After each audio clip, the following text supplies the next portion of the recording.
시청자 여러분, 안녕하십니까? 12월 4일 수요일 JTBC 뉴스 아침엔 시작합니다. 오늘 아침 강원도 철원의 기온이 영하 7도 아래로 떨어지고 대관령과 춘천은 영하 5도 안팎을 기록하는 등 매서운 추위가 이어지고 있습니다. 서울도 영하권을 보이고 있습니다. 오늘 새벽 한때 수도권과 경북 일부 지역에는 눈이 내렸습니다. 내일은 한반도 북서쪽 상공에서 더욱 강한 한기가 내려오면서 오늘보다 더 춥겠습니다. 이번 추위는 이틀 뒤인 금요일 철원의 기온이 영하 16도, 서울이 영하 9도까지 떨어지면서 절정에 이르겠습니다. 북한이 연말 시한을 앞두고 미국에 대한 압박을 이어가고 있는 가운데 트럼프 미국 대통령이 북한 김정은 위원장은 비핵화 합의를 지켜야 한다면서 원하지는 않지만 필요하다면 군사력을 사용할 수 있다고 말했습니다. 우리에 대해서는 한국이 방위비를 더 내야 공정하다면서 방위비 분담금을 대폭 늘릴 것을 또 한 번 압박했습니다. 미국과 중국의 무역 협상이 새로운 암초를 만났습니다. 트럼프 대통령이 중국과의 무역 협상에 대해 내년 말 미국 대선 이후로 미뤄질 수 있다고 말했습니다. 그렇게 되면 당장 오는 15일로 예정된 1,560억 달러 규모 중국산 제품에 대한 미국의 15% 추가 관세가 실제로 부과될 수도 있습니다. 미중 무역 전쟁의 불확실성이 다시 커지고 있습니다. 불법으로 보수단체를 지원한 화이트리스트 사건으로 징역형을 선고받아서 다시 구속됐던 김기춘 전 대통령 비서실장이 구속기간이 끝나서 오늘 자정쯤 풀려났습니다. 박근혜 전 대통령이 세월호 참사 보고를 받은 시각을 조작한 혐의에 대한 재판 등 남은 재판들을 불구속 상태로 받게 됐습니다. 교육과정평가원의 수능 성적 관리 시스템이 이미 수년 전부터 보안에 취약했던 것으로 드러났습니다. 감사원에서 문제점을 지적했지만 방치했고 최근 수능 성적이 사전 유출되는 일까지 발생했습니다. 수능 성적은 오늘 오전 9시에 예정대로 발표됩니다. 아프리카 수단에 있는 공장에서 대형 불이 나서 20여 명이 숨지고 130여 명이 다친 것으로 전해졌습니다. 폭발이 연쇄적으로 발생한 뒤 난 불이었습니다. 중상자가 많아서 사망자는 더 늘 것으로 보입니다. 한파의 기세가 연일 매섭습니다. 오늘 아침 강원도 철원의 기온이 영하 7도 아래로 떨어졌고 대관령과 춘천은 영하 5도 안팎을 기록하고 있습니다. 서울도 어제보다는 덜하지만 영하권의 추위가 이어지고 있습니다. 오늘 새벽 한때 수도권과 경북 일부 지역에는 눈이 내렸습니다. 내일은 한반도 북서쪽 상공에서 더욱 강한 한기가 내려오면서 오늘보다 더 춥겠습니다. 네, 낮에도 영하권인 내일과 추위가 절정일 모레는 추위에 대한 대비를 더 하셔야겠는데요. 서울의 경우 내일은 아침 기온이 영하 5도, 모레 금요일에는 영하 9도까지 떨어지겠습니다. 이재승 기자입니다. 지난 월요일부터 불어닥친 한기에 우리나라 곳곳이 꽁꽁 얼어붙었습니다. 오늘 아침 철원의 기온이 영하 7도 아래로 내려갔고 대관령과 춘천은 영하 5도 안팎을 보이고 있습니다.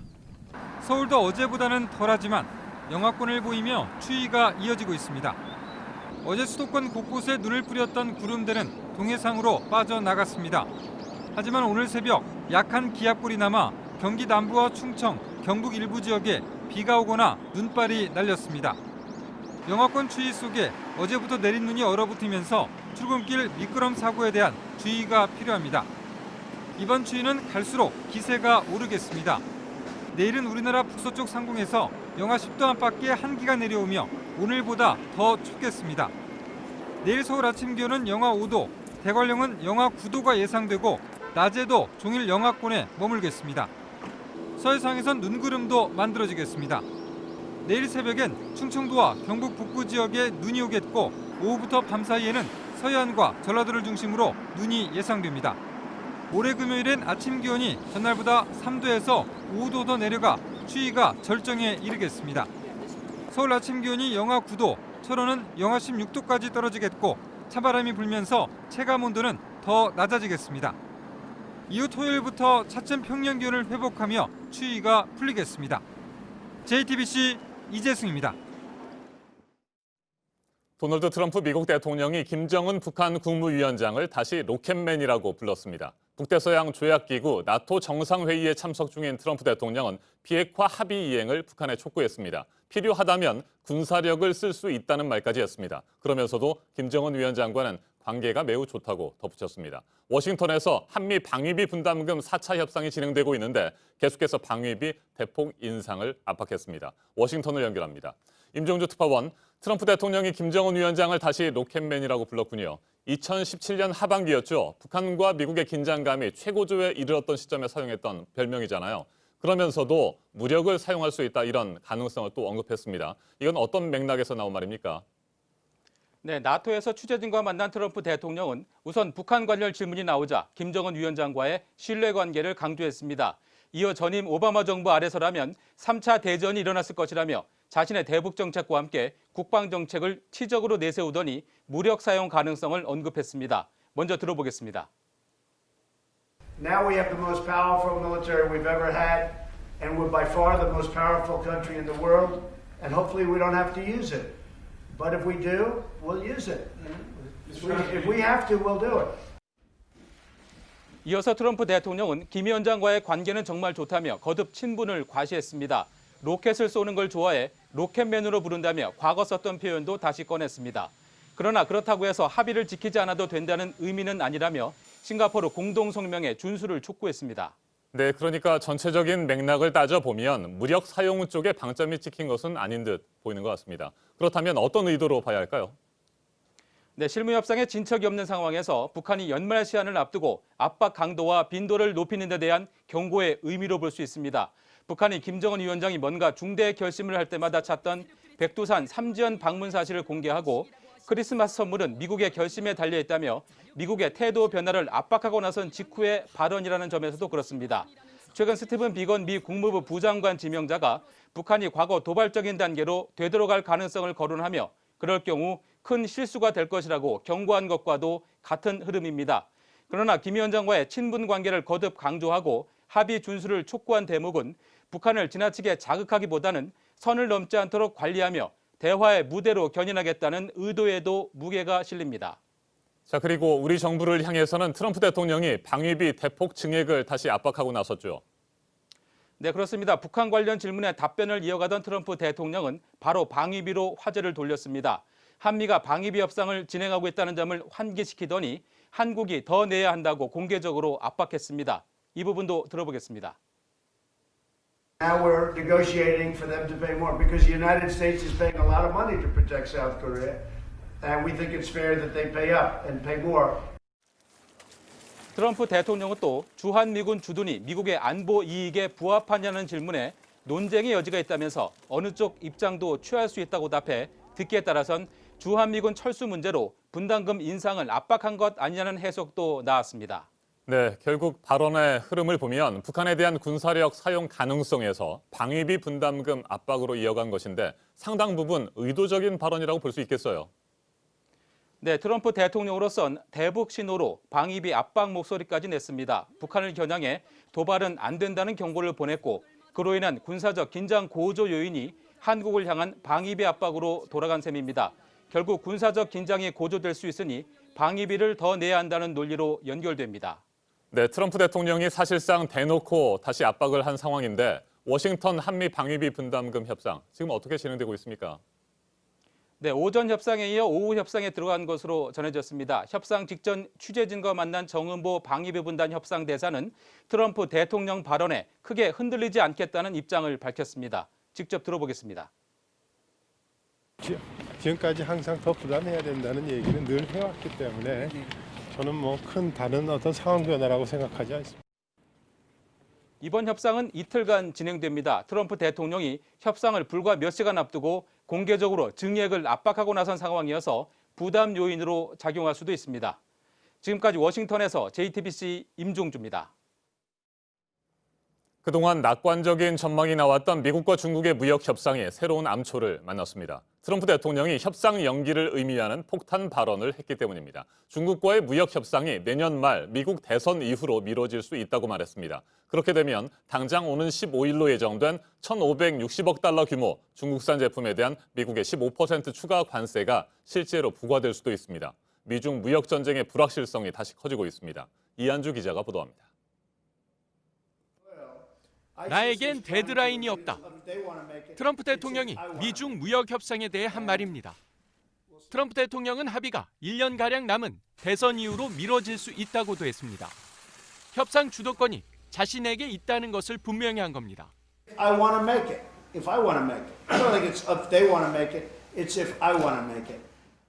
협상을 주도한 로스 상무장관도 중국에 추가 관세를 부과할 수 있다며 대통령 발언을 거들었습니다. 지난 10월 1단계 합의 이후 세부 협상이 제대로 이루어지지 않고 있다는 의미입니다. 무역 합의가 늦춰질 수 있다는 트럼프 대통령의 발언은 증시에 곧바로 반영됐습니다. 미국 3대 주요 지수는 1% 안팎으로 떨어졌고 유럽 등 세계 주요 증시도 모두 하락 출발했습니다.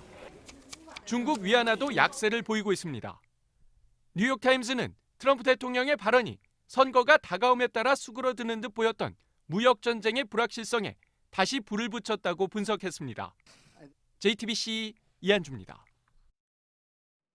박근혜 정부의 각종 국정농단 사건에 연루된 김기춘 전 대통령 비서실장이 오늘 새벽 구속기간 만료로 서울 동부구치소에서 풀려났습니다. 지난해 8월 일시 석방됐다가 2달 만에 이른바 화이트리스트 사건으로 다시 수감된 지 425일 만입니다. 김 전 비서실장은 앞으로 불구속 상태에서 남은 재판을 계속해서 받게 됩니다. 조보경 기자입니다. 김기춘 전 대통령 비서실장이 마스크를 쓰고 걸어 나옵니다. 자신을 기다리던 자유한국당 민경욱 의원과 인사를 나눈 뒤 구치소를 빠져나갑니다. 보수단체 등을 지원한 이른바 화이트리스트 사건으로 법정 구속된 지 425일 만에 구속기간 만료로 석방된 겁니다. 일부 지지자들은 구치소를 찾아 응원의 목소리를 내기도 했습니다. 힘내세요! 힘내세요! 김 전 실장의 석방은 이번이 2번째입니다. 2017년 1월 문학의 블랙리스트를 작성한 혐의 등으로 구속돼 2년 8개월 넘게 수감 생활을 했습니다. 지난해 8월 구속기간을 채우고 석방됐지만 2달 뒤 화이트리스트 사건으로 다시 구속됐습니다. 지난 4월 심장 통증을 호소하며 구속 집행정지를 신청했지만 받아들여지지 않았습니다. 김 전 실장은 박근혜 전 대통령이 세월호 참사 보고를 받은 시각 등을 조작한 혐의로도 재판을 받고 있습니다. 1심에서 집행유예를 선고받았는데 항소심이 진행 중이라 앞으로 불구속 상태에서 재판을 받게 됩니다. JTBC 조보경입니다. 서울 성모병원에서 어깨 수술을 받고 입원해 있던 박근혜 전 대통령이 어제 서울 구치소로 돌아갔습니다. 구치소에서 나온 지 78일 만입니다. 공다솜 기자입니다. 지난 9월 박근혜 전 대통령은 어깨 수술을 받기 위해 서울 성모병원에 입원했습니다.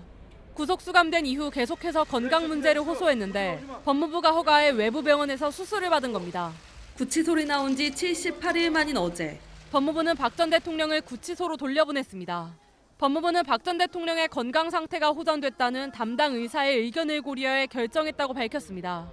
박 전 대통령은 오후 1시 45분쯤 병원을 떠나 서울구치소에 재수감됐습니다. 박 전 대통령이 입원 치료를 받는 동안 특혜 논란이 끊이지 않았습니다. 수술 후 병원 21층의 VIP 병실을 혼자 사용했는데 하루 병원비만 수백만 원에 달했습니다. 총 2달이 넘는 입원 기간. 같은 증세로 입원했던 재소자들과 비교해 볼 때 전례 없는 일입니다. 구치소로 돌아간 박 전 대통령은 이전처럼 구치소와 외부 병원을 오가며 치료를 받게 됩니다. 박 전 대통령은 서울고등법원에서 국정농단 사건과 국정원 특활비 수수 사건의 파기환송심 재판을 앞두고 있습니다. JTBC 공다솜입니다. 네, 오늘 수능 성적이 공개가 되는데요. 하지만 올해는 성적이 발표되기 전에 유출이 되는 초유의 일이 있었습니다. 시스템이 보안에 취약했던 건 올해만의 얘기가 아니라 수년 동안 그랬었고 무방비 상태라고 감사원이 지적도 했지만 방치가 된 것으로 드러났습니다. 이자연 기자입니다. 많은 분들께 심려를 끼쳐드리게 되어 매우 송구스럽게 생각합니다. 문제가 된 소스 코드는 오랫동안 크게 바뀌지 않았고 초보적인 해킹에도 무방비 상태였습니다. 누구든 마음만 먹으면 미리 성적을 확인할 수 있었던 겁니다. 다만 평가원은 예전 접속 기록을 확인했는데 성적이 사전에 유출된 건 이번이 처음이라고 했습니다. 하지만 보안이 취약한 시스템을 수년간 방치한 걸로 드러났습니다. 시스템 점검을 한 결과 해당 취약점은 상시적으로 좀 있었던 걸로 확인이 됐습니다. 특히 여러 번 경고가 있었는데도 이를 무시한 것으로 확인됐습니다. 행정안전부가 내놓은 보안 지침도 제대로 지키지 않았고 성적 확인 시스템이 외부의 불법적 접근에 무방비 상태라는 감사원의 지적도 귀담아 듣지 않았습니다. 그러니까 사립대도 충분히 갖출 수 있는 정도의 보안 시스템인 거잖아요. 그렇죠. 중요하다고 생각하니까 충분히 설계 반영하고 보안 체크하고 한 거죠. 다 그런 게 안 된 거잖아요. 평가원은 사전에 접속한 수험생 312명에 대해선 다른 의혹이 더 나오지 않으면 불이익을 주지 않겠다고 했습니다. 이번 수능에선 인문계열 학생들이 보는 수학 나형이 많이 어려웠던 걸로 나타났습니다. 수능 만점자는 15명인데 재학생이 13명이었습니다. 수험생들은 오늘 성적표를 받게 됩니다. JTBC 이자은입니다. 아프리카 수단에 있는 공장에서 불이 났습니다. 연쇄 폭발이 있고서 난 대형 불이었는데 20여 명이 숨지고 130여 명이 다쳤습니다. 이한주 기자입니다. 검은 연기가 하늘을 뒤덮었습니다. 순간 귀를 찢는 폭발음과 함께 거대한 불길이 솟구칩니다. 갑작스런 폭발에 사람들은 혼비백산에 달아납니다. 현지 시간 3일 아프리카 수단의 수도 하르툼 북쪽의 산업단지에서 난 화재입니다. 연쇄적으로 폭발이 일어났고 불길은 걷잡을 수 없이 번졌습니다. 수단 정부는 이 화재로 최소 23명이 숨지고 130명이 다쳤다고 밝혔습니다. 병원에서 치료를 받고 있는 부상자들 가운데 일부는 위중한 상태입니다. 수단 경찰은 유조차가 하역 작업을 하다 불이 난 것으로 추정하고 있습니다. 이어 공장 탱크로리로 불이 옮겨 붙었고 손쓸 틈 없이 산업단지 전체로 번졌습니다. 화재를 막을 안전장비와 조치는 부족했습니다. 수단 당국은 부상자 치료를 위해 시민들에게 헌혈해 줄 것을 당부했습니다. JTBC 이한주입니다. 중국에서 3살 어린아이를 포함해 7명을 살해했던 여성이 20년 동안 도주를 한 끝에 체포됐습니다. 검거가 되고 이 여성은 웃었습니다. 신경진 특파원이 전해왔습니다. 체포된 여성이 웃고 있습니다. 7명을 연쇄살인한 뒤 20년간 잠적해 있던 중국판 이춘재, 라오룽지입니다. 초등학교 교사였던 그는 무장강도 전과가 있는 남자친구 파제잉을 만나면서 범죄에 빠져들었습니다.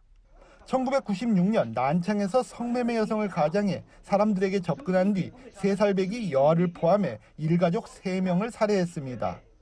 이후 장소를 옮겨가며 살인 행각을 이어가던 라오와 남자친구는 99년 인질극을 벌이다 경찰과 총격전 끝에 남자친구만 체포됐습니다.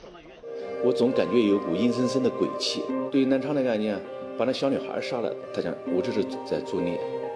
其他的他都没有认为自己是在作孽。 반면 라오룽지는 잠적에 성공했고 적색 수배 상태에서도 낮에는 쇼핑센터에서 밤에는 주점에서 일하며 이중 생활을 해왔습니다. 하지만 이런 도피 행각도 중국 경찰이 빅데이터를 활용한 범죄 소탕 작전을 실시하면서 결국 꼬리가 잡히고 말았습니다. 중국판 살인의 추억은 이렇게 20년 만에 법의 심판이 내려지는 걸로 막을 내리게 됐지만 너무나 태어난 살인범의 미소에 중국 사회는 경악하고 있습니다. 베이징에서 JTBC 신경진입니다. 네, 앞서 전해드린 대로 북한을 향한 무력 사용 얘기도 했고 우리를 향해서는 방위비 분담금 압박을 또 했습니다. 미중 간 무역 협상 불확실성을 높이는 말도 했고요. 트럼프 미국 대통령 북대서양 조약기구 나토 정상회의가 열리는 영국 런던에 지금 있는데요. 이번에도 반 트럼프 시위가 런던에서 열렸습니다. 보도국 연결해서 알아보도록 하겠습니다. 안태훈 기자, 런던에 갈 때마다 시위가 있었죠? 시위대는 이번에는 어떤 주장을 하고 있습니까?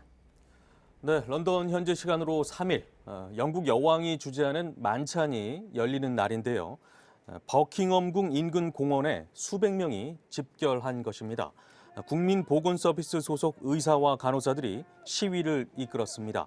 이들 시위대는 영국과 미국 간 무역협정에서 국민보건서비스가 협상 대상에 포함돼선 안 된다고 목소리를 높였습니다.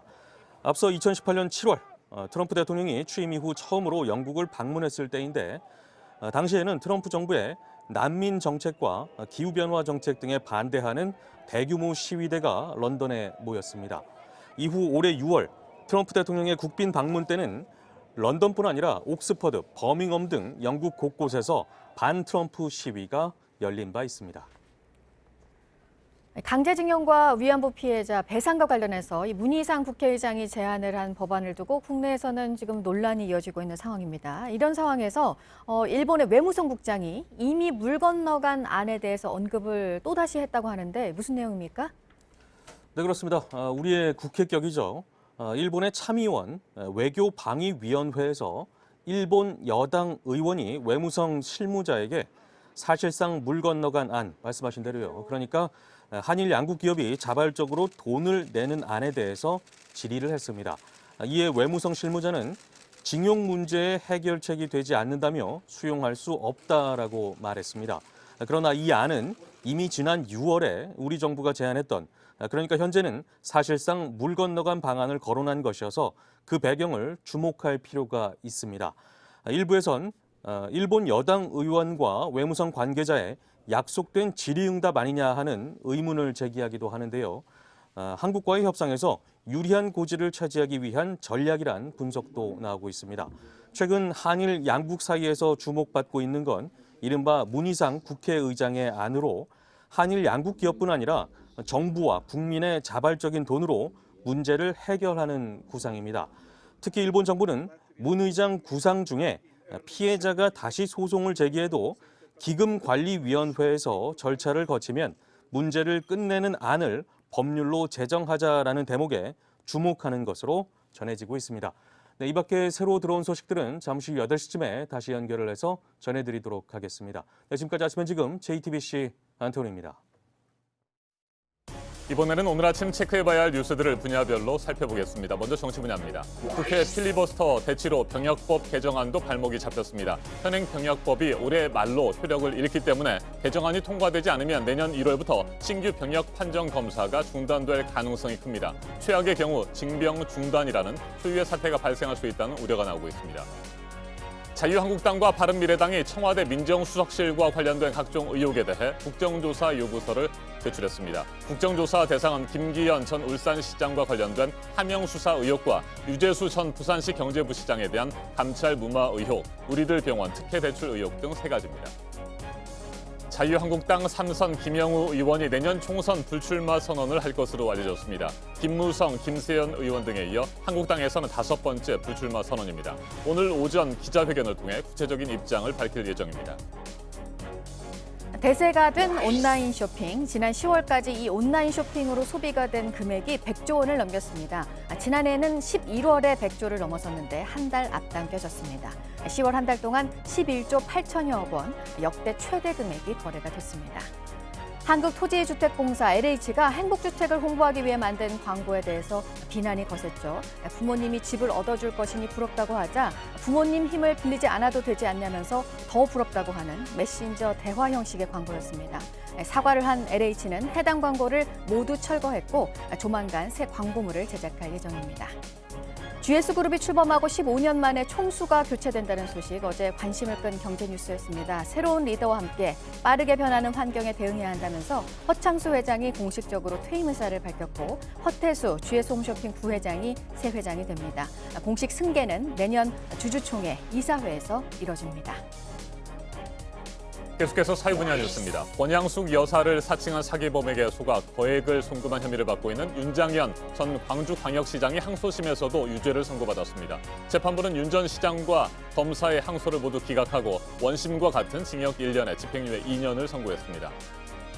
노무현 전 대통령 수사를 지휘했던 이인규 전 대검찰청 중앙수사부장이 지난 8월 미국에서 귀국한 것으로 확인됐습니다. 이른바 논두렁식의 기획보도 의혹의 배우로 지목되자 지난해 입장문을 대고 자신은 보도에 개입한 사실이 없다며 국정원을 배우로 지목한 바 있습니다. 어제 오후 부산의 한 아파트 신축 공사장에서 50톤짜리 이동식 크레인이 옆으로 넘어졌습니다. 자재를 옮기던 도중 집안이 무너진 것으로 보이는데 인명피해는 없었습니다. 경찰이 정확한 사고 경위를 조사하고 있습니다. 시민의 품으로 돌아오게 된 서울 북악산 2022년에 전면 개방이 됩니다. 1968년 김신조 사건 이후 군사상 보안 문제로 일부 탐방로만 제한적으로 개방이 됐었습니다. 내년 상반기에 1단계로, 그로부터 2년 뒤인 2022년 상반기에 2단계로 순차적으로 개방이 됩니다. 고 이영희 디자이너의 한복 작품 수백여 점이 프랑스 국립동양예술박물관인 김해박물관에 전시가 됩니다. 박물관 측이 유족에게 기증을 요청을 했는데요. 특별 기증전이 내년 3월까지 열립니다. 그룹 방탄소년단이 일본 후지TV 연말 가요제에 오늘 출연을 합니다. 지난해에는 한 멤버가 과거에 입은 광복절 티셔츠를 일본 극우 세력이 문제 삼아서 일본 음악 프로그램 출연이 하루 전에 취소된 일이 있었습니다. 이후 방탄소년단은 일본 투어 공연과 팬 미팅 등을 성황리에 치렀습니다. 네, 성적 사전 유출 사태가 있었지만 올해 수능 성적 예정대로 오늘 공개가 됩니다. 수능 응시자 48만 4,700여 명에게 개인 수능 성적이 통지가 됩니다. 어제 채점 결과가 발표가 됐는데요. 올해 수능 만점자는 지난해보다 6명 많은 15명이었습니다. 중국의 왕이 외교부장이 오늘 우리나라에 옵니다. 사드 사태 이후 첫 방문입니다. 오늘은 강경화 외교부 장관과 만나고 내일은 문재인 대통령을 예방하는데요. 한중 정상회담에 대한 논의도 있을 것으로 보입니다. 통신업체 퀄컴이 1조 원대 과징금 처분에 불복해서 공정위를 상대로 제기한 소송에 대해서 법원의 첫 판단이 오늘 나옵니다. 어느 쪽이 승소를 하든 퀄컴, 공정위 모두 대법원에 상고를 할 가능성이 큽니다. 분야별 뉴스들 체크해드렸습니다. 이어서 기상정보입니다. 아침 기온 어제보단 조금 올랐지만 곳곳 영하의 기온 보이는 곳이 많습니다. 현재 서울이 영하 1도, 파주가 영하 6도, 강원도 철원이 영하 7도까지 떨어져 있습니다. 밤부터는 충청과 호남 지방 중심으로 다시 비나 눈 소식도 있는데요. 양은 많지 않겠고요. 서울 등 일부 중서부 지방에도 약하게 눈이 날리거나 빗방울이 떨어질 수 있겠습니다. 오늘 한반도 전 지역이 대체로 맑겠습니다. 가끔 구름만 지나는 가운데 동해안을 따라 공기가 건조해서 강원 동해안에는 건조주의보가 발효 중입니다. 오늘 낮 기온도 어제보다 조금 높겠습니다. 서울이 5도, 대구 10도, 광주가 11도가 되겠고요. 북한은 우리나라보다 쌀쌀하고 북부 지방은 한낮에도 영하권에 머물겠습니다. 내일은 더 추워지면서 종일 영하의 기온 보이는 곳이 많겠고요. 금요일 아침에는 추위가 절정에 달하겠습니다. 서울이 영하 9도까지 떨어지겠습니다. 기상정보였습니다.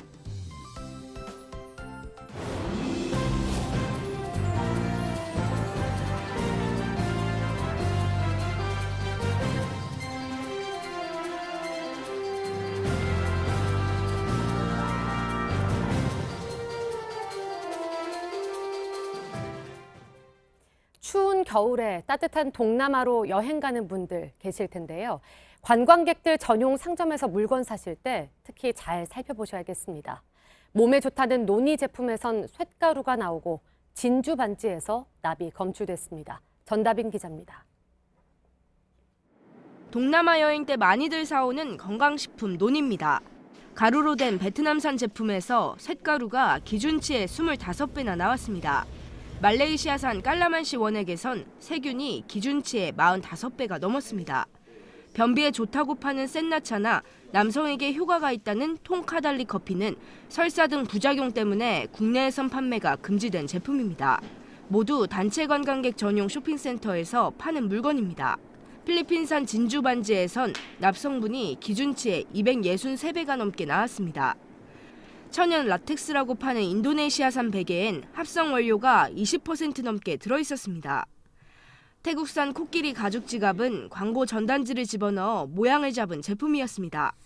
시험 성적서를 구비한 쇼핑센터에만 여행객을 안내하도록 쇼핑센터 선정 가이드라인 마련을 권고했습니다. 여행지에서 쇼핑을 할 땐 교환이나 환불을 받기 어려운 만큼 품질 보증서를 더 꼼꼼히 확인해야 합니다. JTBC 전다빈입니다. 어제 오후 4시 13분쯤 대구 달성군 섬유공장에서 큰 불이 났습니다. 소방당국은 소방차 37대와 소방헬기 2대, 소방관 107명을 투입해 3시간여 만인 저녁 7시 20분쯤 불을 완전히 껐습니다. 공장 안에 있던 근로자 5명은 불이 나자 긴급 대피해 인명피해는 발생하지 않았습니다. 경찰과 소방당국은 정확한 화재 원인을 조사하고 있습니다. 여자친구를 때려 다치게 한 뒤 5개월 넘게 잠적했던 유명 인터넷 개인 방송 진행자 백모 씨가 영화관에서 시민의 제보로 경찰에 붙잡혔습니다. 인천 남동경찰서는 상해 혐의로 백 씨를 체포해 조사하고 있다고 밝혔습니다. 백 씨는 지난 6월 인천시 남동구 오피스텔에서 20대 여성을 여러 차례 때려 다치게 한 혐의를 받고 있습니다. 백 씨는 아프리카TV에서 한때 구독자가 25만 명에 이를 정도로 인기를 끌었습니다. 최근 경기도 파주와 연천에서 발견된 멧돼지 2마리 폐사체에서 아프리카 돼지열병 바이러스 양성 반응이 나왔습니다. 파주 장단면에서 발견된 폐사체는 지난달 30일 농경지에서 농민이, 연천 신서면 폐사체는 지난 2일 산자락에서 주민이 발견해 신고했습니다. 이번에 폐사체가 발견된 곳은 아프리카 돼지열병 발생지 인근 지역으로 멧돼지 이동을 막기 위해 설치한 2차 울타리 아닙니다. 이로써 멧돼지의 아프리카 돼지열병 확진 판정은 전국적으로 36건이 됐습니다. 정치 사회적으로 논란이 뜨거운 이슈에 대해 다양한 의견을 들어보는 맞짱 토론 시간입니다. 오늘은 패스트트랙 법안 강행 처리 방침과 필리버스터 신청으로 여야가 충돌하고 있는 국회 상황 집중적으로 짚어보겠습니다. 나경원 원내대표의 임기를 연장하지 않기로 한 자유한국당 최고위원회 어제의 결정은 새로운 변수로 떠올랐습니다. 청와대 전 특감반원의 극단적인 선택을 놓고 청와대와 검찰이 미묘한 신경전을 벌이고 있는 상황도 살펴보겠습니다. 먼저 출연자들을 소개해드립니다. 제 오른쪽입니다. 이재정 더불어민주당 대변인 나오셨습니다. 네, 안녕하세요. 네, 안녕하십니까? 그리고 제 왼쪽입니다. 김연아 자유한국당 원내 대변인입니다. 네, 안녕하십니까? 네, 어서 오십시오. 네, 어제 자유한국당 최고위원회가 열렸습니다. 네. 당초에는 오늘 의원총회를 예고하기도 했었는데 갑자기 황교안 대표가 최고위원회를 소집했고 나경원 원내대표의 임기를 연장하지 않기로 결정했습니다. 이에 대한 현재 자유한국당 내 분위기는 어떻습니까? 김연아 대변인. 어제 오후에 최고회의가 있었고요. 네. 그 이후에 공식적으로 의원들끼리 모임을 하거나 이런 것들은 없어서 저도 정확하게 의원님들 전체 분위기를 좀 파악해서 전달해 드리기는 어려울 것 같습니다. 그러나 이제 어쨌든 최고위에서 당대표님이 결심을 하셨고요. 최고위원들끼리 다 동의를 하셨고, 저는 그 배경에는 이제 그 전에 당직자들이 일괄 사표를 내는 좀 그런 일도 있었습니다. 네.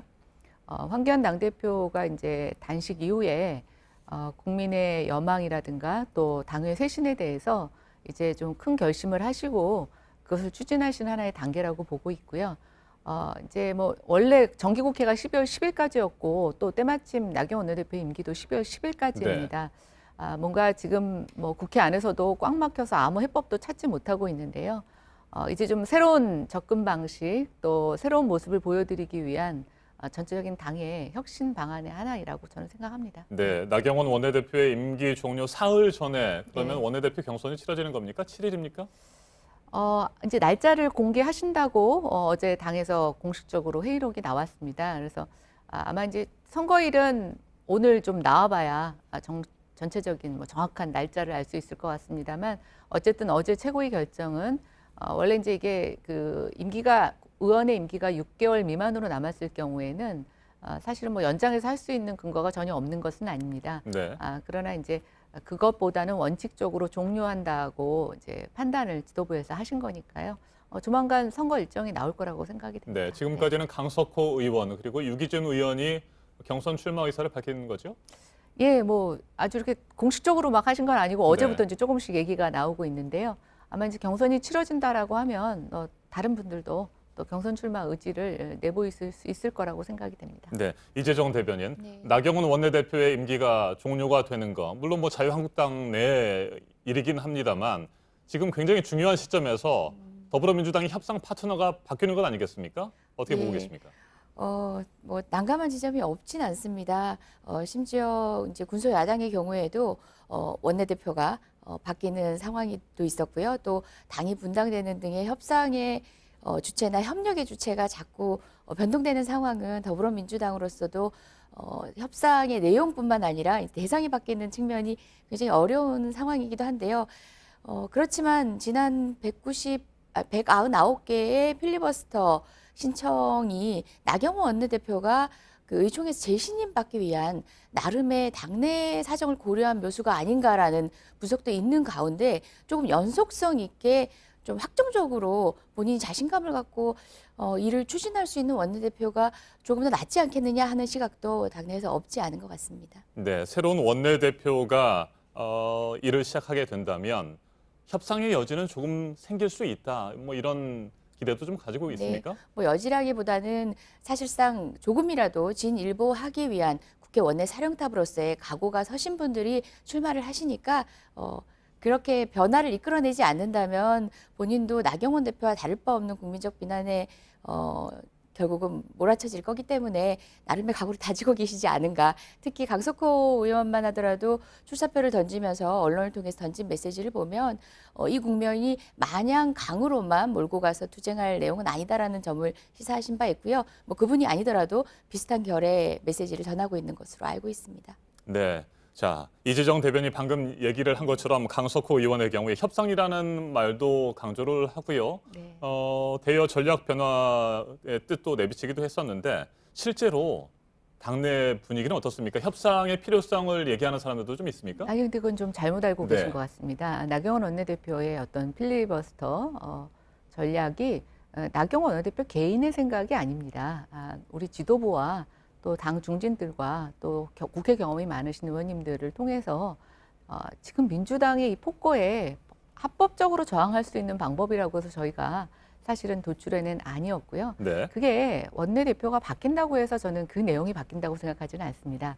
다만 표현 방식이나 또 뭐 서로 얘기하는 과정에서 제스처가 달라질 수는 있겠지만 저희의 어떤 공수처 반대 또 지금과 같은 선거법을 반대하는 기본 입장에는 저는 변화가 없을 거라고 생각이 됩니다. 네, 필리버스터를 철회할 생각은 현재로서는 아니요, 그러니까 없다. 저희는 필리버스터 철회를 이제 말씀을 드렸죠.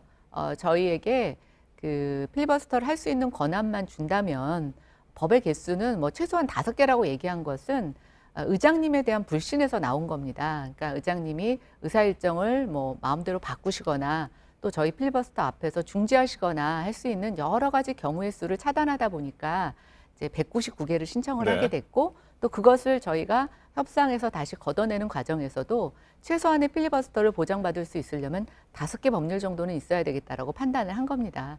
그래서 뭐 그게 서로 약속이 된다면 저희는 뭐 급한 민생 법안, 현안 법안들 통과시키는데 특히 본회의 여는데 어떠한 이론도 없습니다.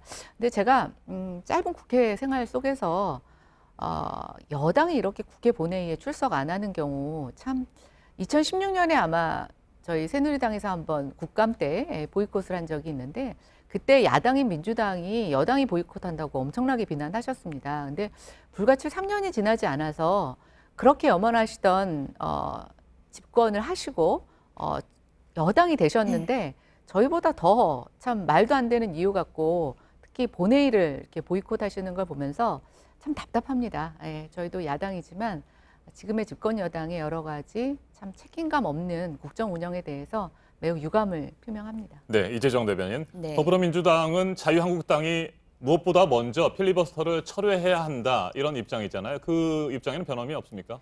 네, 일단 199개의 법안에 대해서 필리버스터를 신청한다. 상상도 못했습니다. 허리를 찔렸다라고 표현하시는 분이 있는데요. 상식적으로 그런 선택을 할 무책임한 정당이라고 자유한국당을 그 정도로 저희가 폄하해 보지 않았습니다. 그런데 199개를 필리버스터를 신청해 놓고 협상의 여지를 위해서 199개를 다 했다? 정말 책임 있는 제1야당이 할 얘기가 아닙니다. 199개 필리버스터 그대로 진행이 되면 어떻게 되는 줄 아십니까? 3년이 넘어도 안 됩니다. 우리 임기 안에 아무리 생각해도 임시회를 하루씩 정한다고 하더라도 3년 안에 종료할 수가 없는 그런 정치 수적 계산 알고는 계셨습니까? 나경원 원내대표님은 뭐 그냥 곁으로 그냥 하신 말이라고 했는데 무식해서 그랬다 이런 말을 의장님 앞에서 했다고 하던데요. 정치는 장난이 아닙니다. 그 본회의를 통해서 기대하고 계셨던 중소상공인 관련 법안들 그리고 또 지금 대일 무역 전쟁에서 극복해야 되는 여러 가지 제반 제도가 필요한 소재 부품 장비 관련한 특별법들 그리고 재난 현장에 필요한 구호법들 이른바 자유한국당 스스로 팀킬이라고 얘기할 정도로 자유한국당 의원님이 발의해서 이견 없이 통과시킨 법안들도 있고요. 지금 12월 말이 되면은 일몰법이라고 해서 조금 전 뉴스를 통해서도 나왔지만 징병 관련된 법안들도 있었고요. 뿐만 아니라 여러 지방세법들도 있습니다. 그리고 파병된 부대원들 법이 통과되지 않으면 한 달이 걸려서 다시 돌아와야 합니다. 돌아오는데 드는 비용만 해도 6억 원 가까이 듭니다. 상임위에서조차도 여야가 합의해서 이견 없이 통과시킨 법률까지도 필리버스터 안에 넣고 있고요. 그제서야 하는 얘기가 민식이법은 그 다음날 말을 바꿉니다. 민식이법은 통과시키겠다. 조건이 붙습니다. 선거법을 처리하면 그 다음 또 얘기합니다. 5개 민생법안 5개 필리버스터는 반드시 해야겠다. 5개 중대 쟁점 법안이 무엇입니까? 라고 물었더니 아직 결정되지 않았다. 의총을 통해서 논의하겠다라고 말씀하셨습니다. 필리버스터는 그렇게 남용하는 게 아닙니다. 이전에 테러방지법에 대해서 우리 당이 필리버스터를 했을 때는요. 국민적 공감대, 국민의 분노가 이미 숙성된 상태였습니다. 그렇게 절박한 법안에 필리버스터를 하는 것입니다. 그런데 5개 법안을 무엇을 할지 아직 모르겠다고 얘기할 정도로 사실상 정쟁의 수단으로서만 필리버스터를 활용한다는 점은 이미 주말을 건너오면서 국민적 비난 안에 놓였고, 그런 점에 대해서도 하등의 반성적 기류가 없다는 것은 자유한국당의 앞날이 정말 참담한 지점이기도 합니다. 네, 저는 정말 민주당이 국회법에서 왜 저희가 199개 필리버스터를 걸었는지에 대해서 모르는 건지, 모르는 척 하는 건지 정말 의심이 됩니다. 정말 모르신다라고 하면은 국회법을 잘 모르시고 전략이라는 걸 잘 모르신다고 생각하고요. 모르는 척 하시는 거라고 하면은 정말 부끄럽습니다. 지금 이재정 대변인 입에서 나오고 있는 여러 가지 민생 현안 법률, 저희도 중요하게 생각합니다. 집권 여당이 그 법 저희가 합의해서 통과해 주겠다고 하는데 저희 보고 무조건 필리버스터 걷어내라고 하면서 지금 윽박 지르면서 본회의 열지 않고 있는 게 누구입니까? 필리버스터 5개 정하지 못했다고요? 뭐 그런 건 전 핑계라고 생각이 됩니다. 또 하나 사상 유례 없는 일을 했다고 저희한테 얘기를 하시는데요. 정말 사상이 유례 없는 일을 한 게 누군지 한번 먼저 생각해 보십시오. 선거법을 제1야당과 합의 없이 패스트트랙에 태운 것은 본인들은 적법하다고 얘기를 하시죠? 내정 남불입니까? 내가 하면 적법하고 남이 하면 불법이니까? 필리버스터 199개를 하면 안 된다고 하는 그런 법률 규정이 어디에 있습니까? 본인들이 해석 못하시거나 본인들이 이것에 대응할 수 있는 방법이 없는 것이죠. 그리고 199개를 갖고 3년이 걸린다고 하는 것은 정말 무식한 해석입니다. 저희가 말씀드렸지 않습니까? 그걸 그렇게 해석하시니까 지금 저희가 이 협상의 물꼬가 터지지 않는 것입니다. 정말 답답합니다. 저희의 말을 못 알아듣는 건지 못 알아듣는 척하는 건지 다시 한번 묻고 싶고요. 지금이라도 본회의 여십시오. 그래서 야당에게 적법하게 보장되고 있는 필리버스터 허용하시고요. 급박한 민생 현안 법률 통과시킵시다. 네, 자유한국당이 필리버스터를 처리하지 않으면 더불어민주당은 다른 야당들과 함께 공조를 해서 오는 9일입니다. 이 9일 본회의를 열고 예산안과 민생 법안들을 처리하겠다 이렇게 방침을 밝힌 바가 있습니다. 네. 그런 계획 예정대로 진행하실 겁니까? 사실 이미 늦었죠. 군소 야당으로부터는 수많은 비난에 직면하고 있는 민주당입니다. 왜 아직도 한국당에 손을 내밀고 기대하고 있느냐고 묻고 있습니다. 그럼에도 불구하고 여전히 협상의 파트너로서 자유한국당을 존중하면서 그 비난들을 감당해 왔습니다. 필리버스터로 그렇게 막아나서시겠다고 하는 검찰 개혁 그리고 또 정치 개혁, 자유한국당이 당리당략적으로 움직이고 있다는 것은 이런 말로 대변될 수 있습니다. 야, 민주당은 야당복 있다. 그런 얘기 들으면서 저희도 씁쓸합니다. 적극적인 민주당의 정책으로 국민께 감동드려야 할 시간에 야당의 소위 말하는 헛발질로 민주당의 반사적 이익을 얻고 있다는 이야기 저희도 듣고 싶지 않습니다. 제발 책임감 있는 주체로 나서 주십시오. 지금 말씀하셨는데요.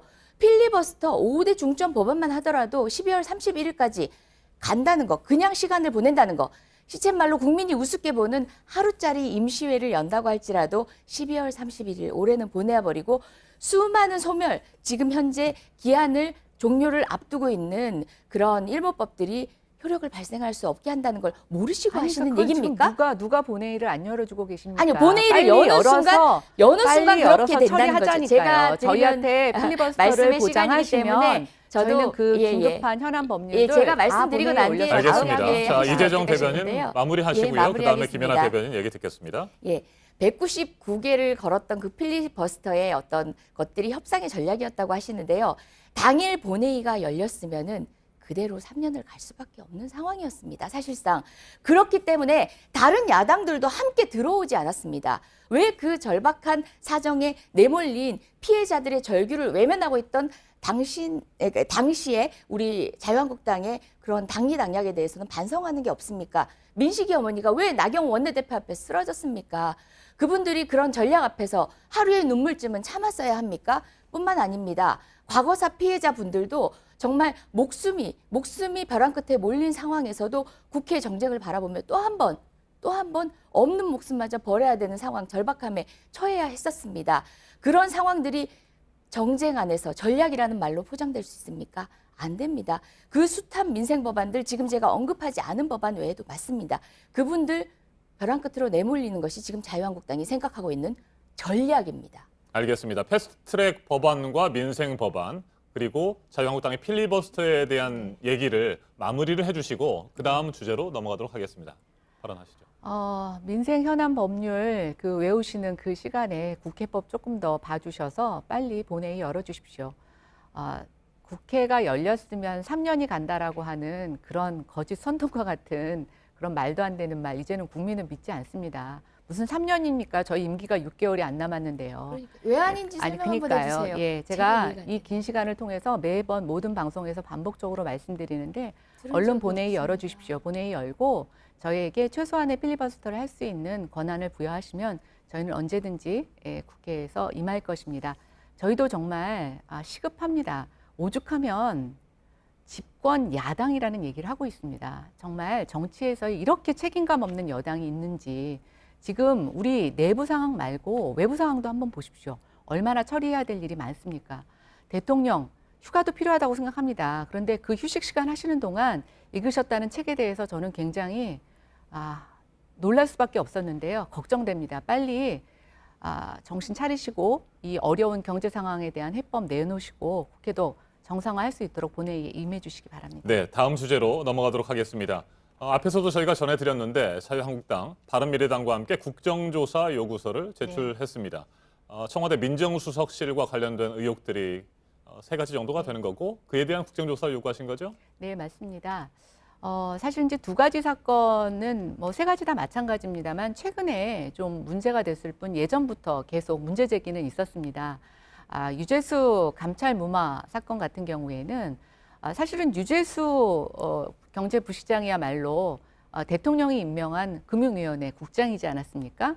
그럼 청와대에서 정말 그 비리에 대해서 감찰을 했어야 되는 청와대 본연의 업무입니다. 그런데 비리 첩보가 제보가 됐는데도 불구하고 그것을 수사를 무마하고 결국은 국회 정무위의 수석 전문위원으로 보내고 민주연구원으로도 경제부시장으로도 가는 그런 어떤 일종의 이제 승승장구하는 이력을 보이게 됐는데요. 그런 분이 지금에 와서 구속이 됐습니다. 충분한 정황이 있다고 파악되는 것으로 보고 있습니다. 이것을 이제 우리는 감찰농단이라고 얘기를 하고 있습니다. 반면에 청와대의 감찰 대상이 되지 않는 선출직 광역단체장이 선거를 바로 앞두고 특히 공천을 받은 날 압수수색을 통해서 그 난리를 떨었는데 결국 어떻게 됐습니까?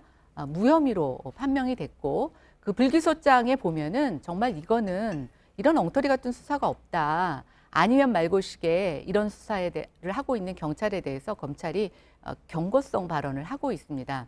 그것이 바로 지금 선거 개입입니다. 그 일로 인해서 김기현 울산시장은 사실은 여론에서 굉장히 앞서고 있다가 그것이 뒤집히게 되고 당선되지 못합니다. 근데 그 당선된 새 울산시장이 대통령의 30년 지기 친구이고 또 여러 번 선거에 떨어지시면서 한 번쯤 됐으면 좋겠다라고 하는 여망을 대통령이 갖고 계신다고 합니다. 이것이 순수하게 국민들한테 읽힐지 모르겠고요. 저희는 이것을 청와대의 선거 개입, 그다음 선거 농단이라고 얘기하고 있습니다. 나머지 이제 우리들 병원과 관련된 것은 불법 대출과 관련된 것인데요. 이 역시 실세들이 그 대출 과정에 개입을 했다는 내용입니다. 저는 민주당이 어떻게 집권을 했습니까? 박근혜 정부의 여러 가지 국정농단, 그다음에 직권남용을 비판하고 그 국민의 분노를 등에 업고 사실은 집권을 했습니다. 그런데 봤더니 집권하고 나서 지금 사람만 바뀌고 똑같은 행동을 했던 것입니다. 뭐가 다른지 잘 모르겠고요. 이 부분에 있어서 저는 엄격하게 검찰의 수사를 기다려임에도 불구하고 청와대 대변인의 굉장히 부적절한 논평, 저도 대변인이지만 대변인이 그런 논평을 할 수 있는지 참 의심스럽습니다. 대통령이 허락하시지 않고서야 저는 그런 논평 할 수 없다고 생각이 되고 아니면 정말 본인의 권한 밖에 있는 동료에 대한 동료 애로를 갖고 하지 말아야 할 그런 대변인 논평을 했다라고 보고 있습니다. 3가지 의혹과 논란에 대한 자유한국당의 국정조사 요구 어떻게 생각하십니까? 이재정 대변인. 네, 제가 감기 걸려서 양해 좀 부탁드리겠습니다. 국정조사 툭하면 특검 국정조사 얘기를 하십니다. 뭐 잡는 칼로 뭐를 잡는다라는 속담으로도 대변될 수 있지만 이번 건은 그렇게도 표현하고 싶지 않습니다. 지금 국정조사 입에 올릴 때가 아니라요. 자유한국당은 검찰 조사부터 받으셔야 됩니다. 조사 얘기하는데 피의자로서의 기본적인 법률에 대한 존중이 있다면 그것부터 먼저 지키시기 바라고요. 그다음 말씀드리겠습니다. 김기현 전 울산시장 같은 경우는요. 올해 초 3월에 본인의 인터뷰를 통해서도 밝힌 바 있습니다. 이미 검찰, 경찰, 청와대 등의 관련된 진정이 들어갔다라고 했고요. 청와대에서 관련된 진정을 받아서 이첩을 하기 전에 이미 검찰은 내사를 하고 있었습니다. 아주 극비리의 내사를 하고 있었습니다. 관련된 혐의가 뭔 줄은 아시죠? 뇌물죄, 그 김기현 시장의 친인척 그리고 또 비서실장 등에 의한 뇌물죄, 정치자금법 등이었습니다. 그중에 일부는 지금 현재 1심 법원에서 재판이 진행 중이기도 합니다. 나머지 무혐의 건에 있어서도 경찰과 검찰의 의견이 다르고 첨예한 상황이었습니다. 울산이란 공간이 어떤 공간이었습니까? 고래고기 사건, 얼마 전에 고래 사건 때문에 고래고기 때문에 내려갔다라고 하니까 국민들은 모르셔가지고 뭐 장어집 회동이다, 고래고기다 하니까 고래고기 먹으러 간 줄 아시는데요. 검찰의 비위 사실이었습니다. 압수물을 환부하면 안 되는데 환부를 하고 내빼듯이 유학을 간 검사 사건이 있었습니다. 그 사건이 같이 회자가 되고 있었는데요.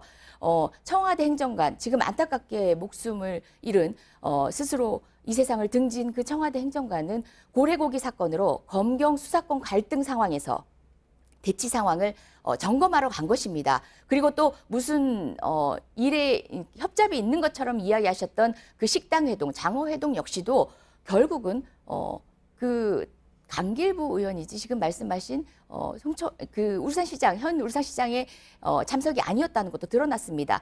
늘 어떤 변주 굴리기를 통해 가지고 상황 아니면 말고 방식으로 문제 제기를 하시는데요. 이 사건의 본질은 여러 진정 사건이 검찰에도 경찰에도 청와대에도 있었지만 청와대는 사실상 수사를 할 수 있는 기관이 아니기 때문에 이첩에 다름 아니고요. 이미 검찰은 수사를 시작하고 있었던 상황입니다. 네. 그 점에 대해서 모르시지 않을 텐데 이 부분을 국정조사까지 들먹일 사안인가에 대해서는 스스로 한번 돌아보십시오. 이건 정쟁에 활용하는 것들이 아니라 국정조사나 특검은 국가의 자원을 활용하는 겁니다. 사실상 언제 어떤 요건 하에 진행이 돼야 된다는 것이 법정화돼 있고 지난 관행을 통해서도 이미 드러나 있는데요. 무슨 의혹을 제기할 때마다 국정조사를 들고 오는 것. 이제 국정조사든 특검이든 그 권위가 상실될 지경입니다.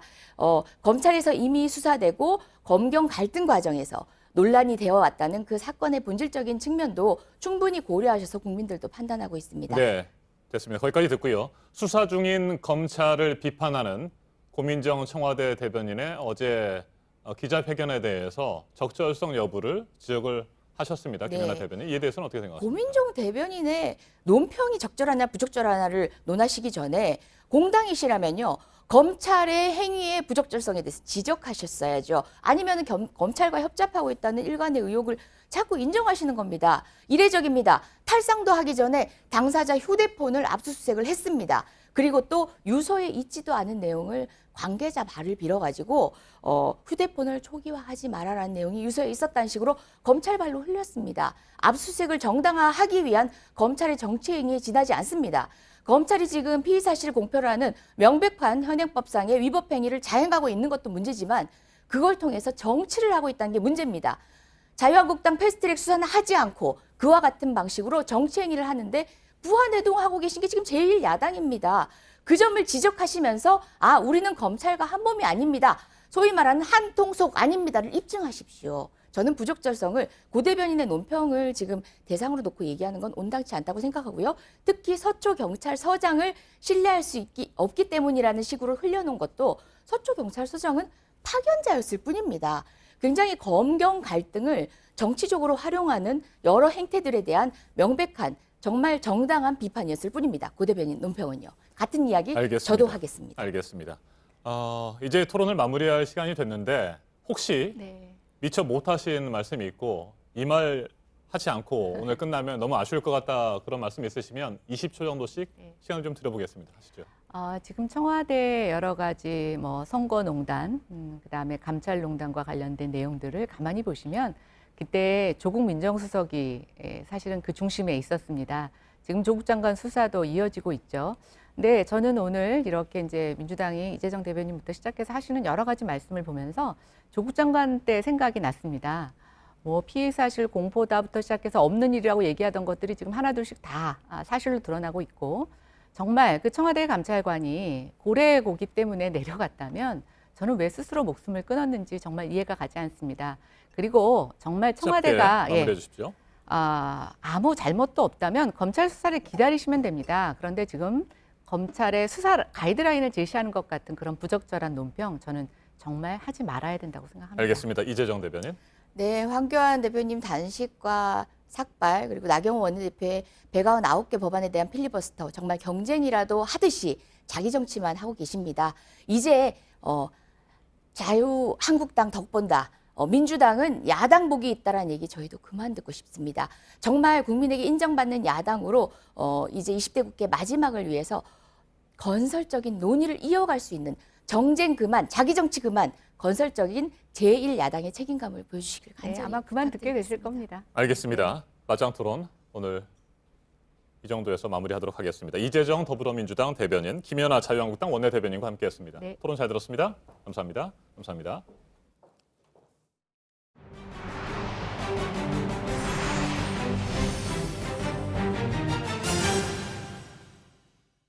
미국의 고고도 무인 정찰기 글로벌 호크 넉 대가 2주 뒤부터 차례로 국내에 들어와서 우리 군에 배치가 되는 걸로 확인이 됐습니다.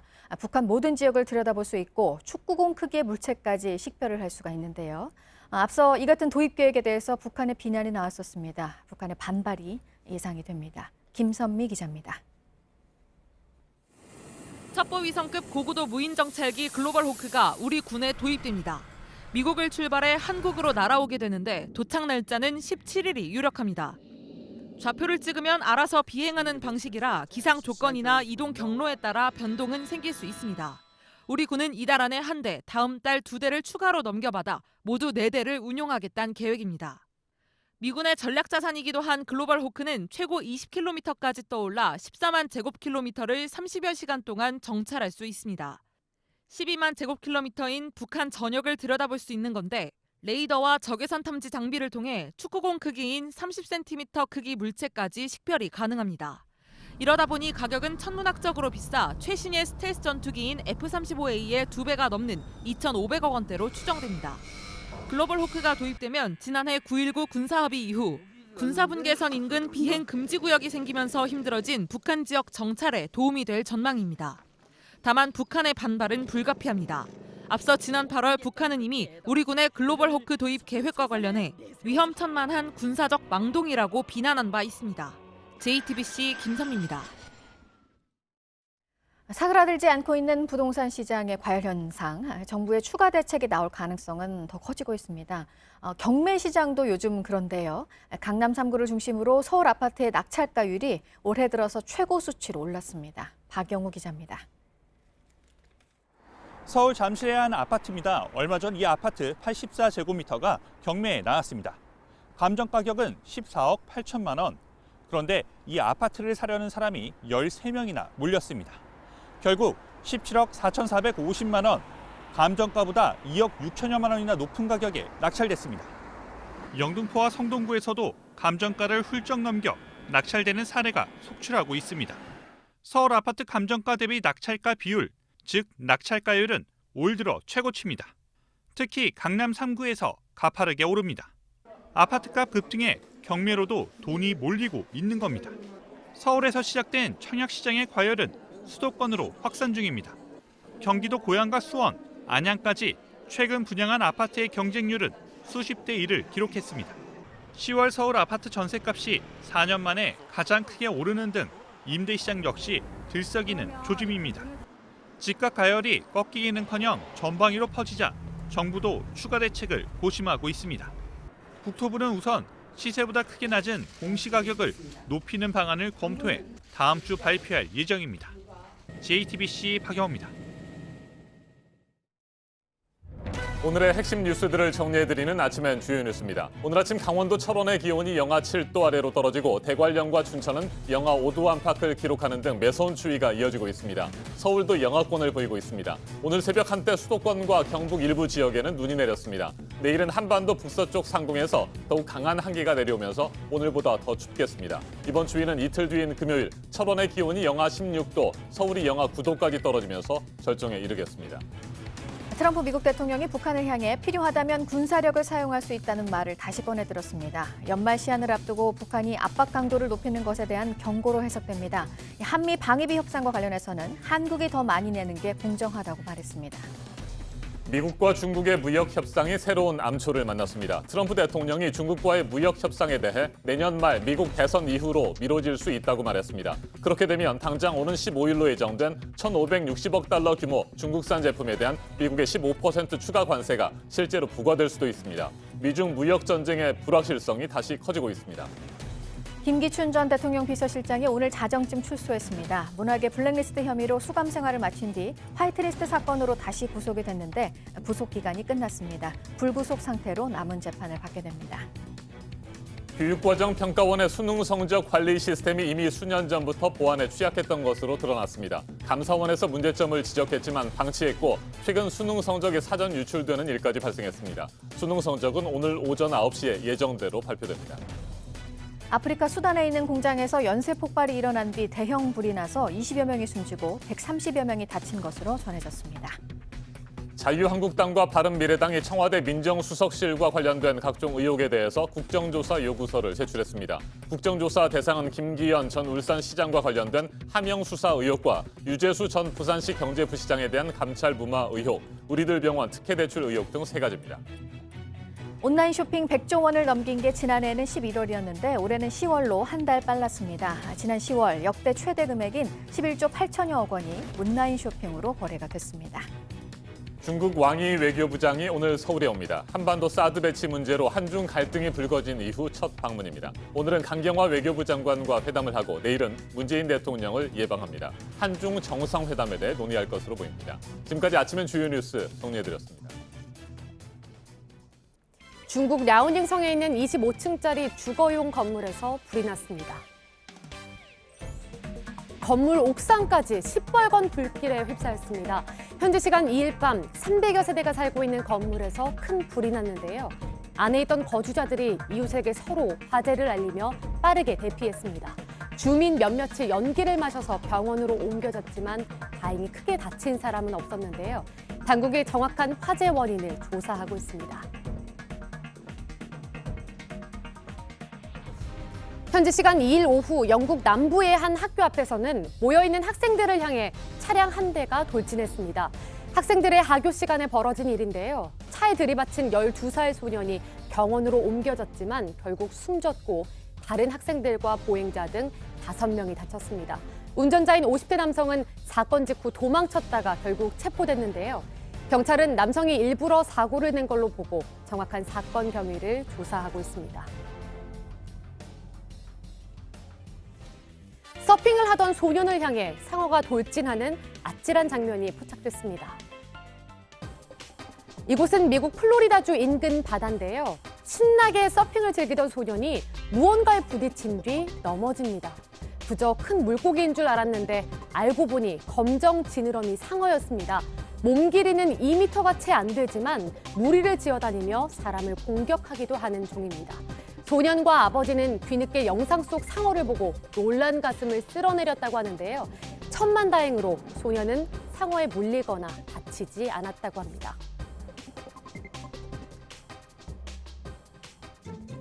행여나 무너질세라 조심조심 모양을 만들어갑니다. 인도에서 열린 모래 예술축제 현장인데요. 아슬아슬 금방이라도 흘러내릴 것 같은 모래를 다져가며 각양각색의 작품을 만듭니다. 쉽게 흐트러지는 재료인 걸 알기에 완성된 작품이 더 특별하게 느껴지는데요. 현지 시간 1일부터 5일간 계속되는 이번 축제에는 전 세계 곳곳에서 모인 100명의 예술가가 참가했다고 합니다.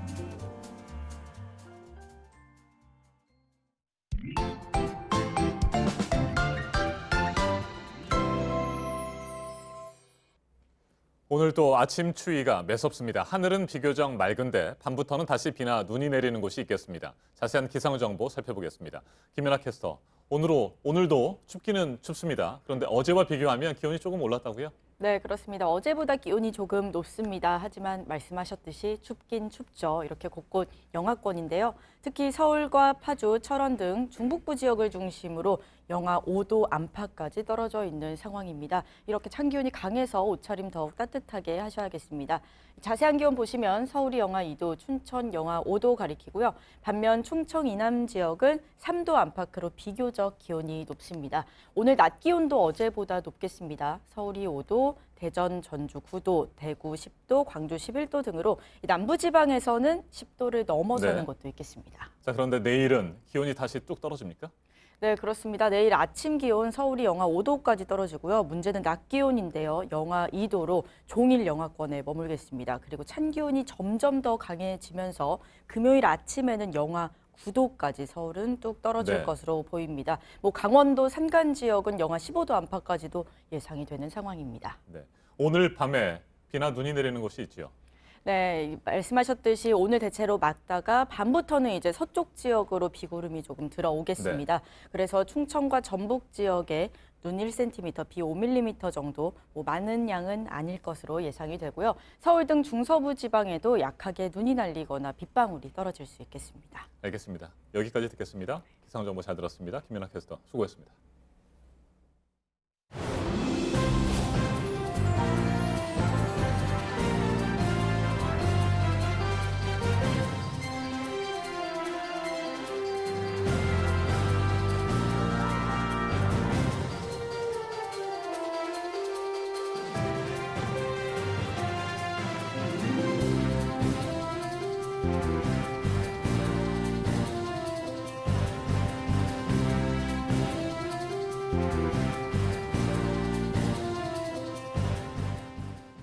네, 수요일 아침 8시 5분 지나고 있습니다. 미국에 대한 북한의 압박, 연말 시한을 지키라면서 크리스마스 선물이 뭐가 될지는 미국에 달렸다고 했습니다.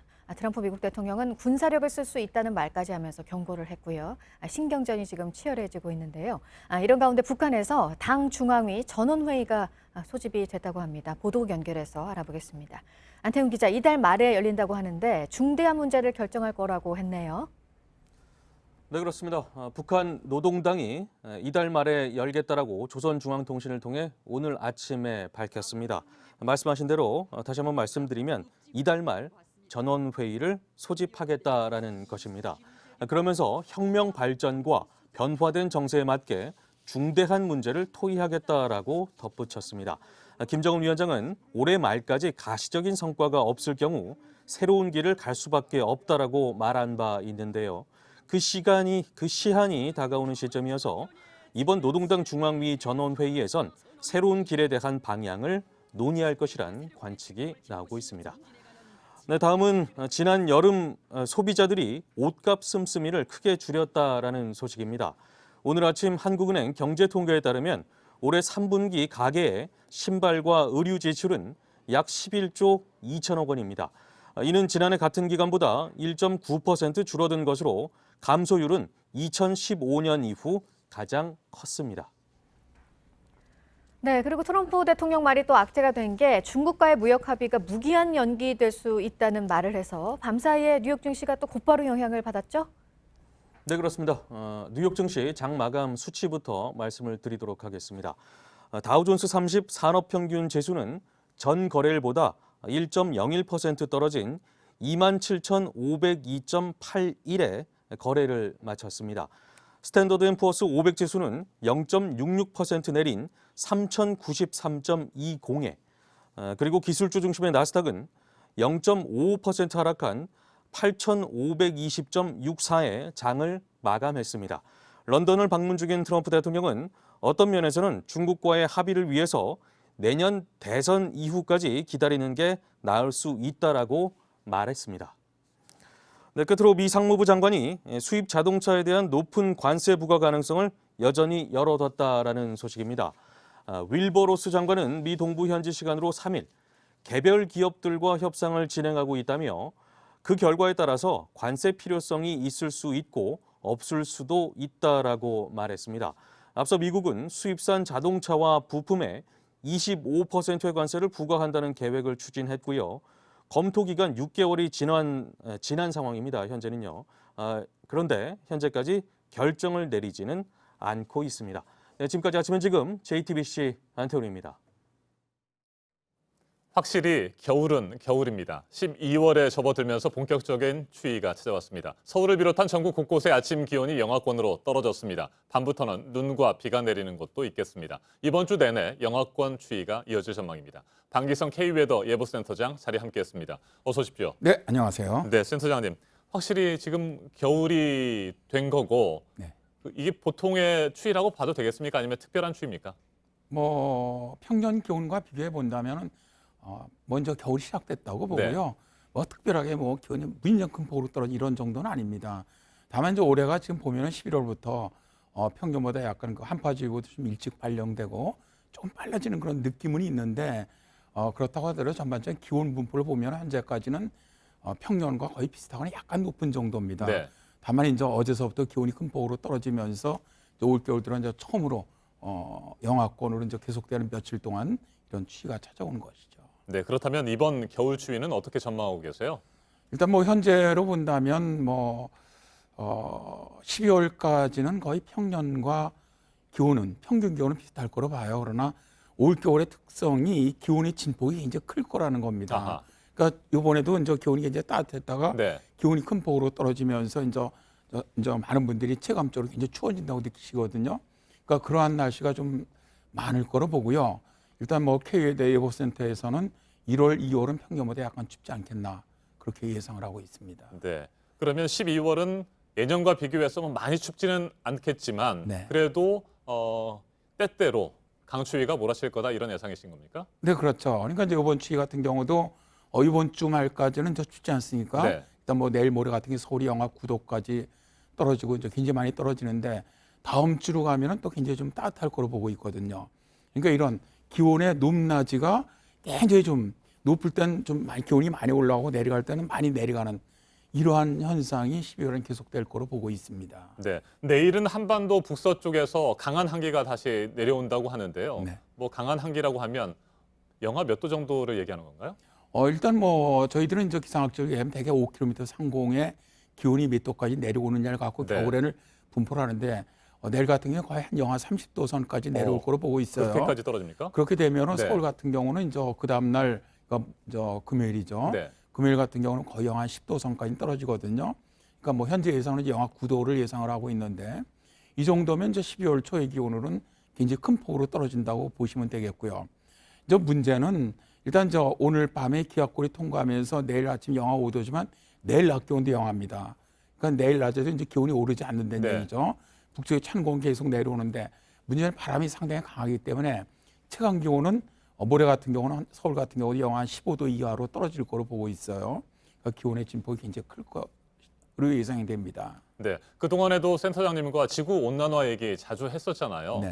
북극 한기는 어떻습니까? 지구 온난화에 영향을 받습니까? 어떻습니까? 현재? 지금 북극 한기 같은 것들이 이제 그런 경우죠. 뭐 최근에 이제 미국에도 또 한파나 폭설이 들어왔지 않습니까? 이러한 것들이 결국 이제 지구 온난화로 해서 북극의 빙하들이 많이 녹는 바람에 결국 이제 북극의 한기를 막아주는 제트기류가 약해지고 제트기류가 뱀처럼 남쪽으로 내려오게 되면은 북극의 한기를 끌어내리거든요. 중위도 쪽으로.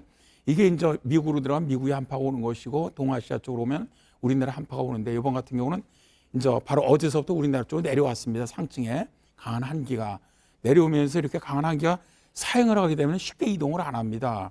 그러니까 이제 약간씩 빠져나가면서 오늘 내일 모레에서 이제 블라디보스토크로 해서 동쪽으로 빠져나가는 기간 한 4, 5일 정도는 이제 추위가 지속되는데 이번에도 이제 말씀하신 것처럼 마찬가지로 최근에 이제 기후 변화의 특성이죠. 이런 것들이 그러니까 기온이 옛날처럼 일정한 이런 변화가 있는 것이 아니고 기온의 변화가 굉장히 좀 큰 진폭을 가지고 나타나는 것이죠. 네. 지난주 강원도에 많은 눈이 내리긴 했습니다만 서울도 그렇고요. 뭐 전국적으로 눈다운 눈을 아직 보지 못했습니다. 그래서 뭐 첫눈이 공식 기록됐다는 보도를 저희가 전하기는 했습니다만 그거 인정할 수 없다 이런 분들도 많고요. 요즘에 눈이 그렇게 많지 않은 이유는 뭡니까? 일단 이 기압골이 서울 같은 경우입니다. 그러니까 지금 뭐 서해안 쪽이라든가 동해안은 벌써 올해 12월, 11월서부터 좀 많은 눈이 내렸습니다. 그러니까 이런 데는 지형적이거든요. 동해안이라든가 서해안 지역은 지형적인 영향으로 내리는 눈들이고 네. 서울 같은 경우는 저 기압골이 들어올 때 되게 눈이 내립니다. 근데 이게 지금 현재 이제 우리나라 서울 같은 데 눈이 내리기 위해서는 일단 기온도 내려가야 되지만 바래만 쪽에 있는 기압골이 남동진에 내려와야 되는데 현재 바래만 쪽에 있는 기압골이 강하게 내려오질 못하고 있습니다. 통과를. 네. 일단 뭐 오늘 밤에 약한 기압골이 하나 통과는 하거든요. 그렇더라도 뭐 서울 쪽은 눈 정도 날리는 정도만 일단 오늘 밤에도 예상이 되거든요. 그러니까 뭐 당분간은 서울 쪽보다는 주로 지형적인 영향을 받는 동해안이라든가 서해안 지역 네. 이쪽으로는 좀 눈은 좀 자주 내릴 것으로 예상을 합니다. 네. 3한 3이 얘기를 좀 해봐야 될 것 같습니다. 네. 3일 정도는 춥고 4일 정도는 따뜻한데 이 따뜻한 날은 항상 미세먼지 때문에 대기질이 안 좋다라는 건데 이 3한 3이 이번 겨울도 뭐 충분히 그렇게 전개될 것으로 보십니까? 네, 그렇죠. 원래 이제 3한 4원이라는 게 옛날 고전적인 겨울이었는데 그게 이제 사라졌었습니다. 기후 변화로. 그때 작년에 나타났거든요. 네. 그래서 작년에 이제 3한 3위가 만들어졌죠. 보니까 3일은 추울 때는 좋았는데 4일은 미세먼지가 심하다. 올해도 충분히 그럴 가능성이 굉장히 높다고 봅니다. 그래서 아무래도 이제 따뜻한 날 이동성 고기에 영향을 받게 되면 대기가 좀 뭐랄까 안정되고 바람도 약하고 역전층도 만들어지고 또 이제 기압계 이동도 느리고 그러다 보면은 좀 미세먼지가 축적이 되거든요. 그러니까 이제 4일은 나빠지는 이런 형태가 올 겨울에도 좀 자주 나타나지 않겠느냐 그렇게 예상을 합니다.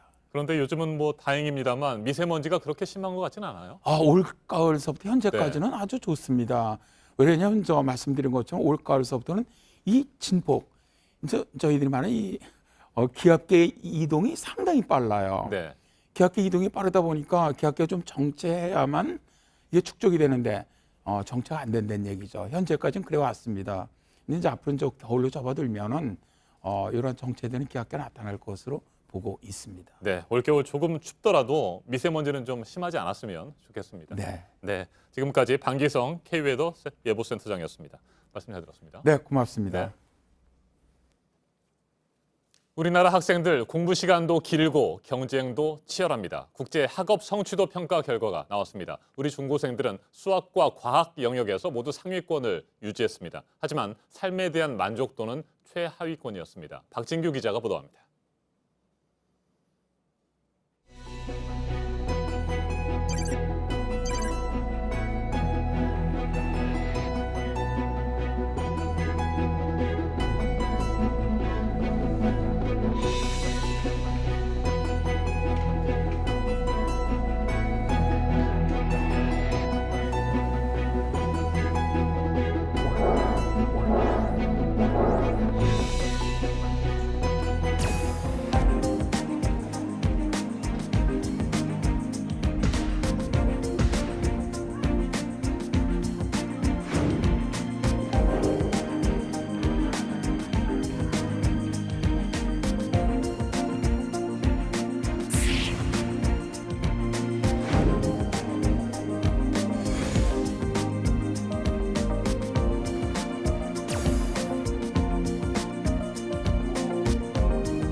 네, 요즘 논란이 가장 큰 사건 가운데 하나입니다. 만 5세 어린 아이 사이에 있었던 성폭력 사고. 참 어른들에게는 무거운 뉴스가 아닐 수 없습니다. 박지훈 변호사와 오늘 이 얘기 자세히 해보도록 하겠습니다.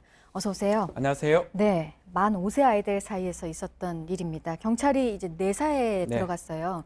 사실관계를 파악을 하겠다는 거죠? 그렇죠.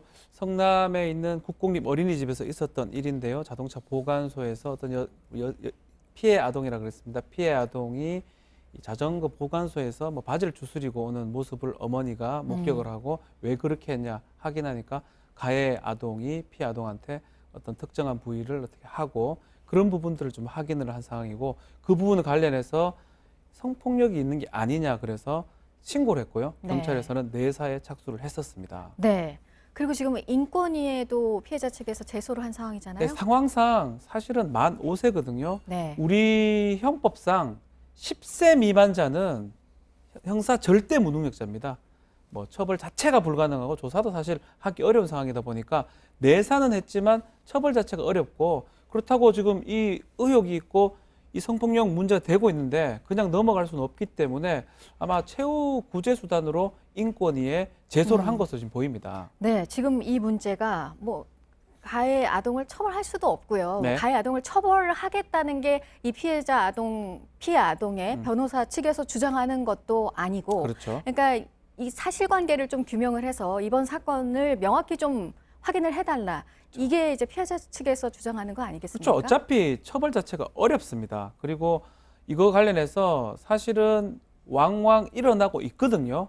통계상도 그렇고요. 그렇다면 이런 정말 아동의 이런 성폭력 사건이 일어났을 때 어떻게 처리해야 되고 또 구청이라든지 교육당국은 어떤 위치에 있는지 이런 것들을 좀 확인해 달라고 지금 피해 아동 측에서는 좀 주장을 하는 거고요.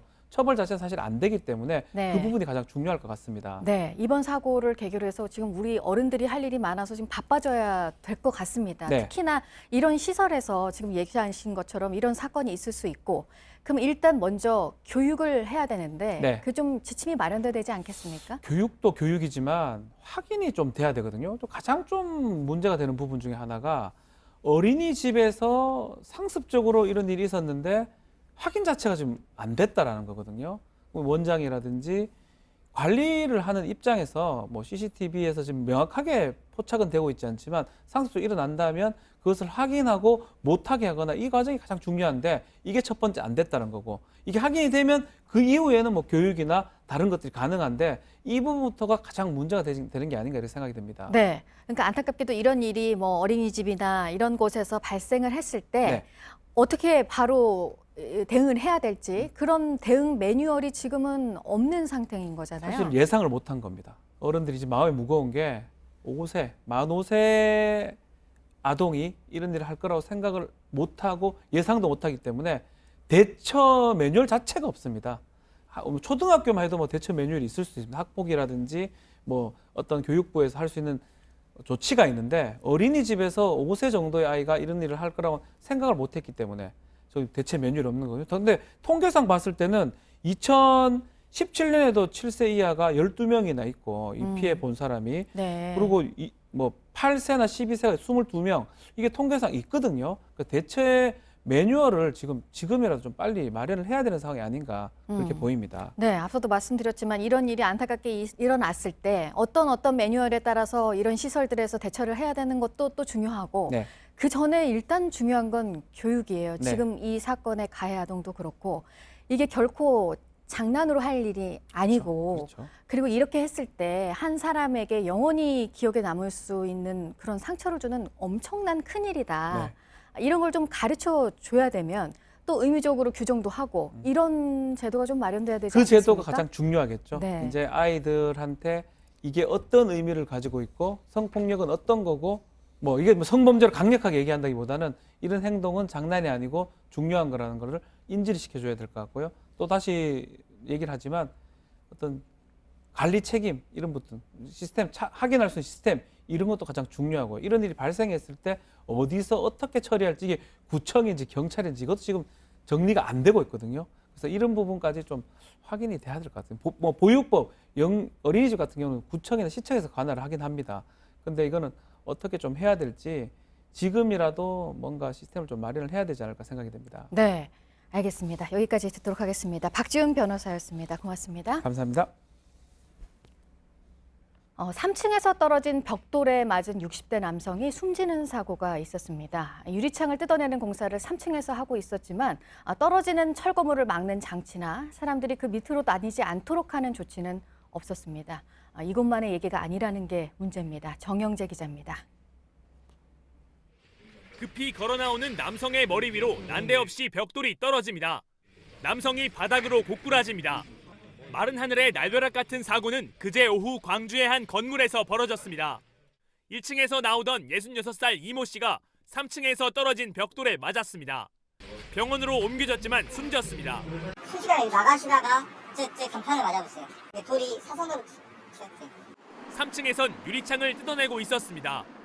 언제든 철거물이 떨어질 수 있었습니다. 하지만 안전장치는 없었습니다. 위에서 물체가 떨어질 수 있는 공사를 할 때는 이렇게 추락 방지망을 설치하거나 아래로 사람들이 다니지 못하도록 해야 합니다. 하지만 이 작은 것조차 지키지 않는 곳이 많습니다. 벽돌이 난간 끝에 아슬아슬 쌓여 있습니다. 그 아래를 안전모도 없이 지나다닙니다. 추락 방지 시설 역시 없습니다. 지붕 위 용접 노동자는 안전줄 하나 걸지 않았습니다. 바깥에 세우는 구조물들 회사에서 뭐 전부 사서 갖고 있는 게 아니에요. 가장 큰 거는 귀찮은 거예요. 고질적인 안전 불감증이 노동자는 물론 애꿎은 시민의 목숨까지 앗아가고 말았습니다. JTBC 조영재입니다. 한국 여자 핸드볼 대표팀이 어제 일본에서 열린 세계 여자 핸드볼 선수권 대회 조별리그 3차전에서 브라질을 33대 27로 꺾었습니다. 브라질은 2013년 세계선수권 대회에서 1위를 차지했던 강팀입니다. 여자 대표팀은 앞서 전통의 강호인 덴마크와 무승부를 기록하고 프랑스를 꺾는 등 상승세를 이어가고 있습니다. 대표팀은 오늘 같은 장소에서 호주와 조별리그 4차전을 치릅니다.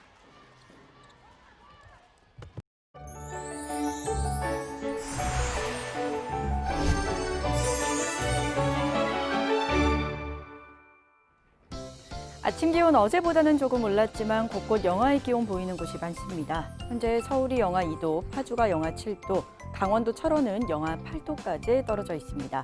밤부터는 충청과 호남 지방 중심으로 다시 비나 눈 소식도 있습니다. 양은 많지 않겠고요.